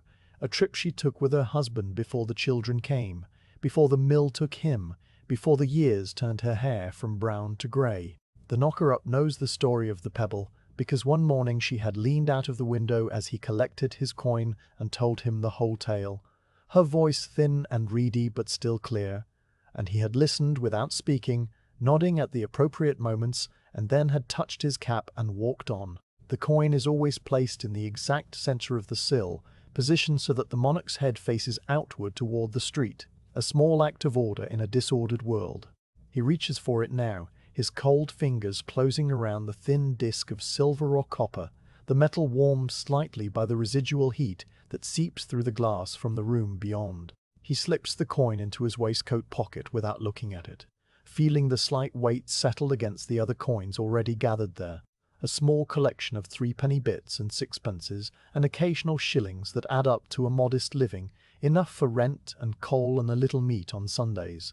The tap for Mrs. Ricolden Hargreaves is the softest of all, a single, gentle touch with the side of the stick rather than the tip, because the glass is thin and fragile from a lifetime of settling and shifting along with the tilted house, and she wakes at the smallest sound anyway, her sleep having grown lighter and lighter over the years, until it is barely more than a doze. The glass has developed a pattern of fine cracks around one corner, not from any particular impact but simply from the stress of the building's slow lean, the cracks spreading outward from the putty like the legs of a tiny spider preserved in the pane. The knocker-up has watched these cracks grow over the years, creeping a millimeter further each season, and he knows that one day the glass will need replacing, but for now it holds, and the gentle tap he gives it with the side of the hazel stick is careful enough not to disturb the fragile equilibrium of the cracks. The tap produces a sound like a small fingernail drawn across a piece of silk, a soft, whispery chirp that would not wake anyone but Mrs. Hargreaves, whose ears had become attuned over the years to the exact frequency of that particular noise. He makes the tap, the side of the stick resting flat against the pane for a full second before he withdraws it, and then he waits. He waits a little longer than usual at this window because he knows that her old bones take time to organize themselves into the business of sitting up and lighting a candle. He can picture the sequence of small actions that are taking place behind the curtain. The gnarled hand reaching for the box of lucifers on the bedside table, the scratch of the match against the sandpapered side of the box, the flare of sulphur and then the steady glow of the candle stub, the slow swing of thin legs over the edge of the mattress, the search for slippers with toes that feel blindly for the familiar shape of worn felt. The candle appears as a faint glow that grows steadier and stronger, the flame reflected in the geranium leaves so that they seem to glow from within, a brief transfiguration of the dark window into a small jewel box of green and red and gold. Then the curtain moves, drawn aside by the same hand that has drawn it aside every morning for 17 years, and the small wrinkled face of Mrs. Hargreaves appears behind the glass, lit from below by the candle she holds. She does not wave, because her hands are full with the candle and the curtain, but she nods, a single slow dip of the chin that says everything a wave would say, and more. The knocker-up touches the brim of his cap in response, though it is too dark for her to see the gesture clearly, the lantern light not reaching high enough to illuminate his face. But she knows he does it, because he has done it every morning for 17 years, and the knowledge is as sure as the knowledge that the sun will rise. He waits until the curtain drops back into place and the candle glow moves away from the window, deeper into the room toward the range where she will light the fire and put the kettle on for her morning tea. Only then does he turn away and begin the long walk home. The last window is behind him now, the last sleep awoken, the route complete for another night. He feels no particular sense of accomplishment, because accomplishment implies a task that might have failed, and this task has become so woven into the rhythm of his life that success and failure are not categories that apply. He feels simply the quiet satisfaction of a thing done, a circle closed, a line drawn from the first window to the last, and now the line is complete, and he can let it go. The eastern sky has now begun to change, a barely perceptible shift from ink to charcoal, to a deep slate grey, the first sign that the knocker-up's night is almost over, and the town's day is about to begin. The chapter of the last window is a chapter of small kindnesses and long continuities, the quiet end of a circuit that has been travelled so many times it has worn a groove in the very fabric of the streets, a groove that will guide his feet again tonight when the lantern is refilled, and the stick is waiting, and the town is once more asleep under the fog. As the knocker-up retraces his steps through the lanes of Little Germany and along the canal towpath, the town begins to wake in earnest around him. The sound of factory whistles travels across the rooftops, first the high, thin scream of the scouring sheds, then the deeper hoot of the spinning mills, each one a voice calling to its workers in a language of steam and pressure. These whistles overlap and echo, bouncing off the hillsides and the mill walls, a chorus of shrill notes that cut through the fog and the remaining dark with an urgency that the knocker-up's gentle tapping never possessed. The whistles are timed to a schedule, each mill blowing at a slightly different moment to avoid confusion, and the sequence is as familiar to him as the rhythm of his own stick. Lister's at 20 past 4. Drummond's at 22 past. The big Saltaire works exactly on the half hour, and so on through the list. He hears them all as he walks, filing each one away in the automatic part of his mind that tracks the morning's progress. Lights flicker on in the upper windows of the warehouses, and the clatter of wooden clogs on stone pavements grows from a single distant pair to a scattered rhythm that fills every street. The sound of thousands of feet all moving in the same direction toward the mill gates. The clogs make a distinctive sound, a hollow clack-clack-clack that echoes between the high walls of the factories, and each pair has its own pitch depending on the thickness of the wood and the wear on the iron rims that protect the soles. The pavements are now alive with this sound, a great wooden percussion that rises from every alley and every court and every back street, flowing toward the main roads like tributaries joining a river. The knocker-up walks against the current, moving away from the mills, while everyone else moves toward them. and the stream of workers parts around him without comment or acknowledgement, a natural obstacle to be avoided, like a lamppost or a water trough. He sees faces now, pale blurs in the half-darkness, men in flat caps and mufflers, women in shawls with their hair pinned under cloth bonnets, children carrying tin cans of cold tea and bread and dripping wrapped in newspaper. The faces are mostly blank with the residue of sleep, eyes half closed, mouths set in neutral lines, and they pass him in a steady file, each one a few steps behind the one before, a procession that has no beginning and no end. Some of the men carry their own tools wrapped in canvas, a spanner or a shuttle or a pair of shears, the tools they will use for the next 12 hours and then carry home again. The women hold their shawls closed at the throat with one hand, the other hand often gripping the hand of a child who stumbles along with the unsteady gait of the newly woken. The children are mostly quiet, too tired to speak, their faces pinched and pale, their legs moving automatically in the rhythm they have learned from their parents. A few of them eat as they walk, tearing small pieces from a flat cake of oat bread and chewing slowly. The movement's mechanical, the taste probably not even registering. They greet him as they pass, a simple "morning" or "eye up," or sometimes just a nod, and he returns the greeting with a nod of his own, his voice rusty from 5 hours of silence if he speaks at all. The greetings are not conversations, merely acknowledgements, small signals that pass between people who share the same early hours, the same cold streets, the same trade of waking and working while the rest of the world sleeps. Some of them know him by sight, having seen his lantern in the dark for years, and some of them have been woken by his stick this very morning.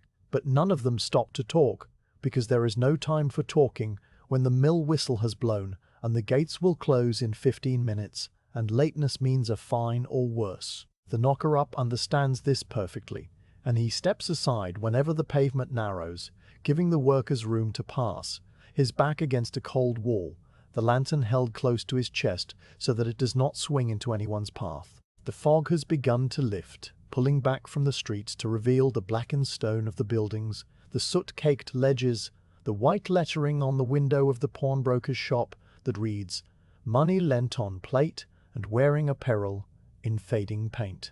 The lifting fog is not a sudden clearing but a gradual thinning, the grey becoming paler and more translucent, so that the shapes of chimneys and gables that were previously invisible now emerge slowly, like objects sinking up through deep water. By the time he reaches the bottom of Church Bank, the fog has retreated to the level of the second stories, leaving the street level clear but still soft around the edges, and the gas lamps that had been glowing amber are now pale orbs of yellow in the grey light, their flames barely visible, their usefulness almost spent. The lamplighter will come around soon with his long pole to extinguish them, and then the street will belong entirely to the day. The knocker-up crosses the footbridge over the beck, where the water is the colour of strong tea and carries on its surface a scum of oily residue from the dye-works upstream, a faint rainbow sheen that swirls in slow spirals around the stone piers of the bridge. The beck is louder now than it was in the deep night, its gurgle joined by the first splashes of waste water from the mills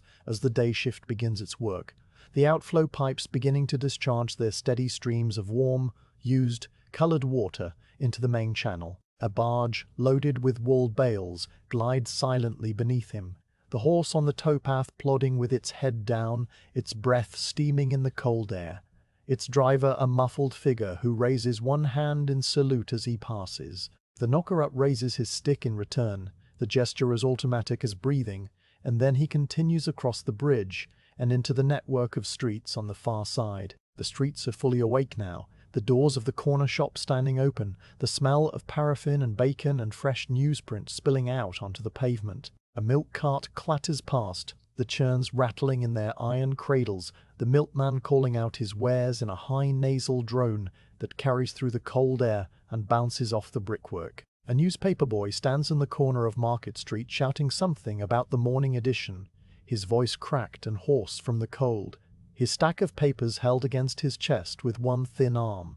The tram bells ring at the junction, a sharp double clang that announces the arrival of the first service of the day, and the tram itself follows a moment later, its iron wheels grinding on the rails, its upper deck empty and glistening with dew. The knocker-up waits at the curb while the tram passes, watching the conductor lean out from the platform to exchange a word with the driver, both men laughing at something inaudible, their breath pluming white against the grey sky. He walks on, past a baker's shop where the trays of oven-bottom cakes and tea cakes are already displayed in the window, their brown crusts gleaming, the glass fogged with condensation from the heat within. The baker himself is visible through the open door, a broad man in a flour-dusted apron, his arms white to the elbow, his face red from the oven heat. The smell that pours out of the shop is thick enough to taste, a rich, yeasty warmth that makes the knocker-up's stomach contract with a sudden reminder of hunger. He has not eaten since the previous evening. A slice of bread and a scrape of dripping at about 8 o'clock, and the thought of a hot oven-bottom cake with a pat of butter melting into the crumb is almost enough to make him stop. But he does not stop. He will eat when he gets home, the same bread and dripping, perhaps a cup of tea if the chandler's wife has the kettle on, and that will be enough. The hunger is a familiar companion, like the ache in his back and the cold in his fingers, and it asks for nothing more than acknowledgement. He climbs the short rise to his own street, passing the chandler's shop on the corner where a light now burns in the downstairs window, the first sign that his landlord and landlady are awake and beginning their own day. The smell of bacon frying drifts out from the back room, a luxury he rarely allows himself, and he breathes it in as he passes, savouring the borrowed scent. His own door is just a few steps further, a plain wooden door painted a dark green that has flaked away in patches to reveal the grey primer beneath. The doorstep is worn into a shallow curve where his boots have scraped it every morning for 11 years, and the iron boot scraper set into the wall beside the door is worn too, its edges rounded, its surface polished by the passage of his soles. The chapter of the waking town is a chapter of transition, the gradual dissolving of the night's privacy into the public noise of the working day, a shift that the knocker-up watches from the edge of things. He is no longer the sole custodian of the morning, now that the morning belongs to everyone. The quiet streets he walked an hour ago are now filled with carts and trams and shouting boys and the endless percussion of clog-shod feet on stone. The private darkness that was his companion has retreated into the corners and the alleys and the high shadows under the eaves, waiting there for the sun to set and the gas lamps to be lit and the town to fall quiet again. He turns the handle of his door, pushes it open, and steps inside, leaving the waking town to its own devices, his work complete, his night ended, the long, slow rest of the daylight hours waiting for him on the other side of the threshold. The knocker-up reaches his own door just as the sun, invisible behind the heavy clouds, sends a general grey light over the rooftops that is more an absence of darkness than a presence of day. He turns the handle, a simple brass lever that has grown thin at the base from years of use, and pushes the door open with the flat of his hand, the familiar creak of the lower hinge greeting him as it has greeted him every morning for 11 years.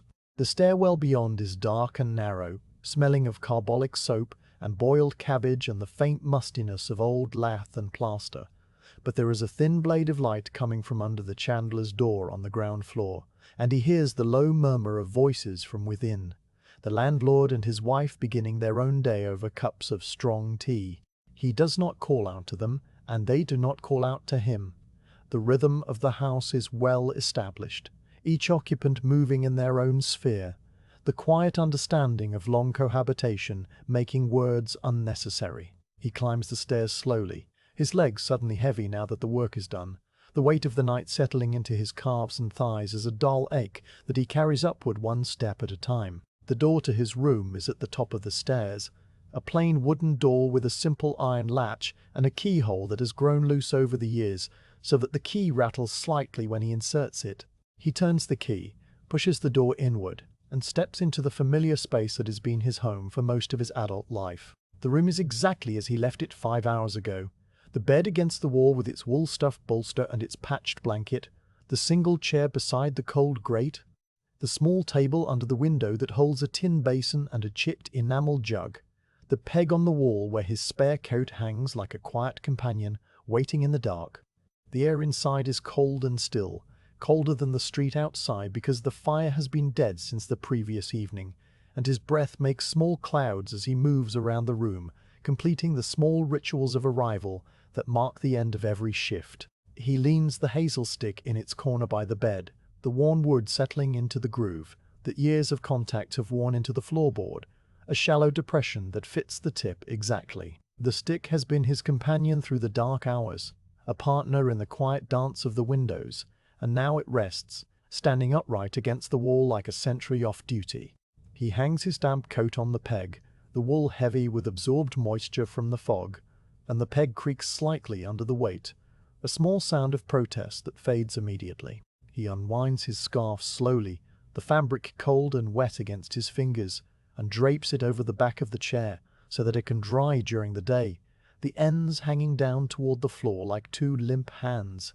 His cap comes off next, placed on the seat of the chair, its brim slightly misshapen from the hours of damp, and will reshape itself as it dries. He bends down to the lantern, which he has placed on the hearthstone, and blows out the flame with a single soft puff, watching the orange glow contract to a blue bead and then vanish, leaving a thin white thread of smoke that rises through the glass chimney and dissipates. The glass is hot, and he leaves it to cool while he attends to the other small tasks. He sets the lantern on the shelf beside the tinderbox and the spare wicks and the tin of oil that he will use to refill it this afternoon before the next round begins. The oil tin is a small rectangular can with a narrow spout, its sides dented from years of handling, and he gives it a slight shake as he passes, feeling the weight of the remaining oil, calculating without conscious thought that there is enough for 2 more nights before he needs to buy more. The calculation is automatic, a small piece of household arithmetic that takes no mental effort. The candle stub on the shelf has long since guttered out, so he opens the thin curtain to let in enough light to see by, pushing the fabric aside with the back of his hand. The window faces east, and although the sun is still hidden behind the heavy bank of cloud that sits over the moors, the general grey illumination of the morning now fills the room, a pale diffuse light that makes everything look soft and slightly out of focus. The rooftops outside are visible now, a jagged landscape of slate and chimney pots and the occasional pigeon, and beyond them, the great dark bulk of the mill buildings with their tall chimneys already sending the first smoke of the day into the low sky. The smoke rises in thick white columns that merge with the remaining fog until it is impossible to tell where smoke ends and cloud begins, a single grey mass that hangs over the valley like a blanket being slowly lifted by the day. He turns from the window and attends to the fire, because the room is cold and a small blaze will make it habitable for the day. He kneels on the hearth rug, a scrap of woven rag that has worn thin in the center, and he takes a sheet of old newspaper from the pile beside the grate, crumpling it into loose balls that he places among the ashes of yesterday's fire. On top of the paper he arranges a handful of kindling thin sticks of split pine that he has stored in a box under the bed, and on top of the kindling he places 2 small lumps of coal, selecting them from the scuttle with care, choosing pieces that are not too large and not too small, pieces that will catch quickly and burn steadily. He strikes a match from the box on the mantelpiece, the same box he used to light the candle 5 hours ago, and he touches the flame to the newspaper in several places, watching the fire catch and spread, the kindling crackling as it ignites, the coal beginning to glow at the edges with a deep orange light. The warmth reaches his face and his hands almost immediately, a small wave of comfort that makes him realize how cold he has become during the night, the cold having crept into him so gradually that he stopped noticing it until the warmth arrived to drive it away. He removes his boots and places them side by side under the chair, the leather damp and scuffed, the laces frayed at the ends where they have been tied and untied thousands of times. His feet are cold inside their thick woolen socks, and he rubs them briefly with both hands, feeling the circulation return as a tingling warmth that prickles across the soles. He unbuttons his waistcoat and hangs it on the bedpost, then undoes the top button of his trousers and loosens the braces, letting them fall against his hips, the simple adjustments of a man preparing for rest. He pours a little water from the enamel jug into the tin basin, the water cold and slightly brown from the rust inside the jug, and he splashes a handful onto his face, rubbing it across his eyes and his cheeks and his chin, the shock of the cold waking him for a moment, before the warmth of the fire lulls him back towards sleep. He dries his face on a scrap of old twelling that hangs from a nail beside the window, the fabric rough against his skin, smelling faintly of soap and damp. The room is warming now, the fire established in the grate, the flames settling into a steady dance behind the iron bars. He takes a small saucepan from the hook above the mantelpiece, fills it with water from the jug, and sets it on the trivet over the fire to heat. From a tin box on the shelf, he takes a pinch of tea leaves, the leaves dark and curled and fragrant, and drops them into a brown earthenware teapot that has a chip on the spout and a crack in the lid that has been repaired with glue. While the water heats, he sits on the edge of the bed, his hands resting on his knees, and he listens to the sounds of the house, the chandler's wife moving pots in the kitchen below, the creak of a floorboard in the next room, the distant clang of a dustbin lid being replaced somewhere in the back alley. These sounds are the daytime sounds, the companionable noise of a world going about its business, and they are as different from the night sounds as the fog is from the clear air. The night sounds were private and intimate, a conversation between the dark and his own ears. The daytime sounds are public and communal, a general announcement that the world is awake and functioning. The water boils with a soft rattle of the saucepan lid, and he rises to make the tea, pouring the steaming water into the teapot, and watching the leaves swirl and steep, the water darkening from clear to amber to deep brown. He lets it brew for a few minutes, the fragrance filling the small room, mixing with the smell of coal smoke and drying wool and the faint carbolic scent that clings to his blanket. When the tea is ready, he pours it into a thick china mug that has a blue transfer-printed pattern of a hunting scene, the figures faded from repeated washing, and he adds a splash of milk from a small jug that he keeps on the windowsill where the cold keeps it fresh. He holds the mug in both hands, the warmth seeping into his palms, and he drinks slowly, the hot liquid traveling down his throat and into his stomach, spreading a warmth that the fire alone could not achieve. He does not think about anything in particular as he drinks, his mind as blank and quiet as the fog had been, a smooth grey surface without ripples. When the tea is finished, he sets the mug aside and performs the last small ritual of the morning. He empties his waistcoat pocket onto the table, the coins falling in a small cascade of silver and copper, the earnings of the night. He counts them without counting them, his fingers sorting the threepenny bits from the sixpences, the occasional shilling from the more common coppers, and he arranges them in small stacks that correspond to the windows on his route, a mental map of the night rendered in currency. The total is what it always is, give or take a few pence, depending on whether Mrs. Hargreaves has left a threepenny bit or a sixpence, and he sweeps the coins into a small leather pouch that he tucks under the bolster for safekeeping. The pouch is old and soft, the leather worn to the texture of kid glove, and it makes a faint clinking sound as it settles against the wooden bed frame. He lies down on the thin mattress, the wool-stuffed bolster yielding under the weight of his head, the patched blanket pulled up to his chest.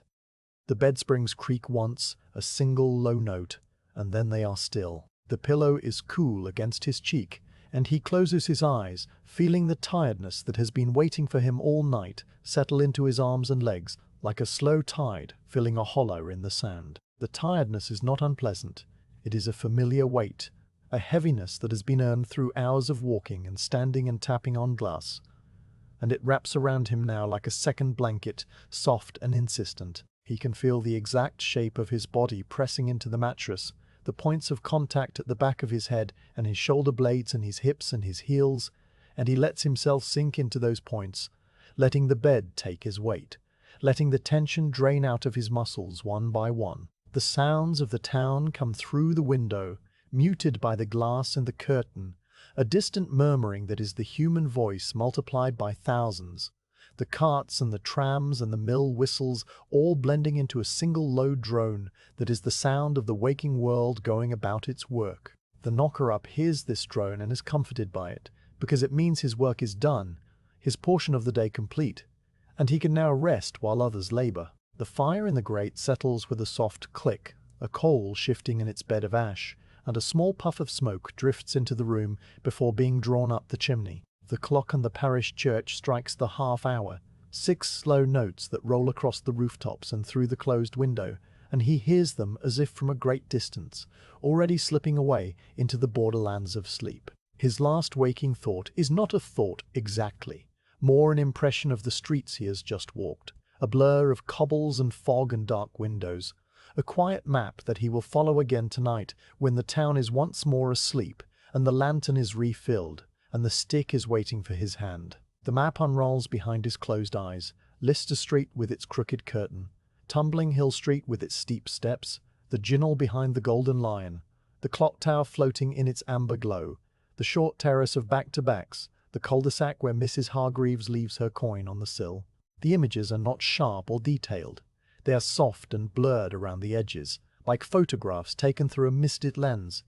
But they contain everything he needs to know, the whole route preserved in his memory as a single continuous line that loops from his door out through the sleeping town and back again. He can walk the route in his mind without moving a muscle.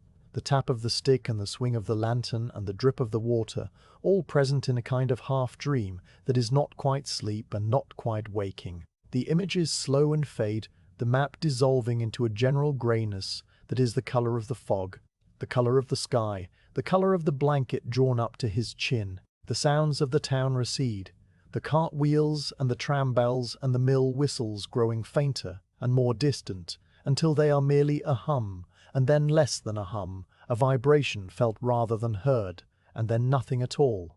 His breathing deepens, his hands uncurl, his jaw relaxes.